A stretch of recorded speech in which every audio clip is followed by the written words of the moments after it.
fisikanya. Orang yang hebat geologinya itu orang yang mampu mengenal Allah lewat titipan ilmu itu. Karena tidaklah desain ilmu itu dihadirkan bukan sekedar untuk menghitung dan memudahkan kehidupan, tapi lebih untuk mengenali siapa yang mampu menciptakan semua ini. Karena itu, pada skema yang kedua ini, Allah meminta kepada kita, silahkan analisis apa yang telah aku tetapkan dengan sempurna. Aku ciptakan, aku tetapkan kehidupannya dengan teratur, dengan terukur. Siapa yang bisa membuat itu selain Allah Subhanahu wa Ta'ala? Maka ilmu-ilmu yang membantu kita belajar itu sejatinya seharusnya mampu mengenalkan kita kepada Allah, bukan sekedar menjadikan seseorang menjadi pintar. Nah, kegiatan-kegiatan tadi mampu menambah iman. Secara singkat, kalau semuanya diakumulasikan, maka semua tadi disebut dengan amal soleh. Karena itu, seringkali kita dapatkan kalimat amal soleh dalam Al-Quran bersanding dengan kata iman. Ya, seperti Quran surah ke-103, Al-Asr, kan? Wal asr, innal insana lafi khusr, illa alladhina amanu wa amilus salihat. Jadi, iman jika dipadukan dengan amal soleh, saat yang bersamaan, iman itu akan semakin meningkat dan amal solehnya pun akan semakin meragam kita nikmati.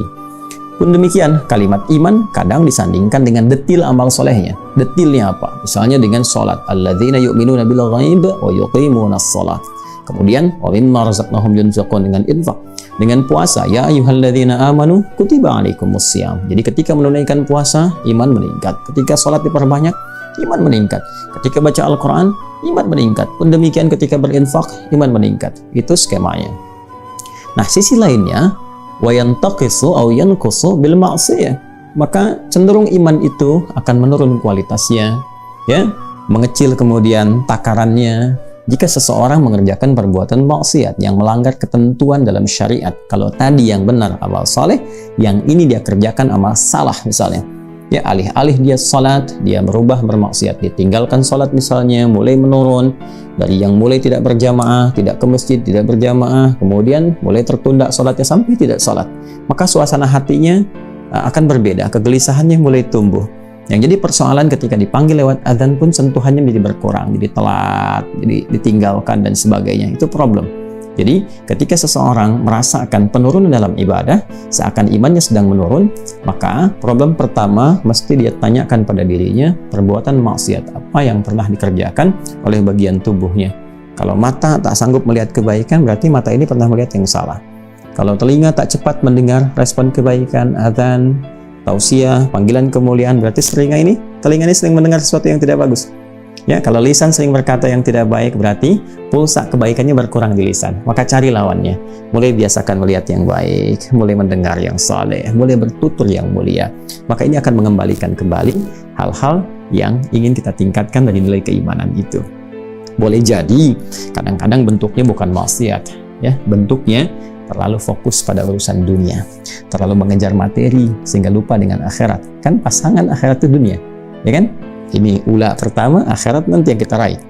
Walal akhiratu khairul laka minal ula. Jadi kalau terlalu fokus pada dunianya, maka secara bersamaan, ya persamaan terbaliknya bahkan, ya akhiratnya pasti menurun. Jadi kalau kanannya itu kita naik, akhiratnya, dunia pasti porsinya akan mengecil, ya. Karena porsi mengecil itu maksudnya dunia dikerjakan tapi tetap terbawa ke akhirat. Tapi kalau dunianya yang dikejar, maka ini pasti menurun dan gak akan ikut ke dunia karena skemanya berbeda.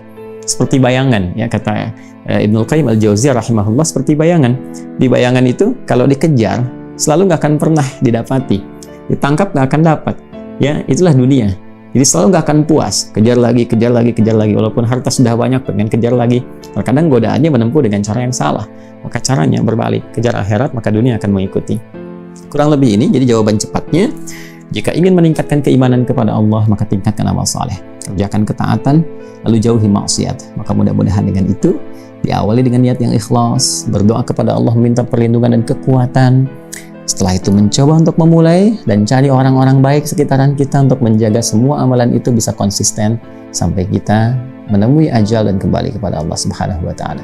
Demikian saudariku, semoga bermanfaat, semoga Allah ridhai, dan semoga bisa dipahami yang benar dari Allah dan Rasulnya. Kalau ada kekurangan, kesalahan mutlak dari saya, silahkan ditinggalkan, abaikan, dan ambil setiap yang baik yang Allah dan Rasulnya ridhai.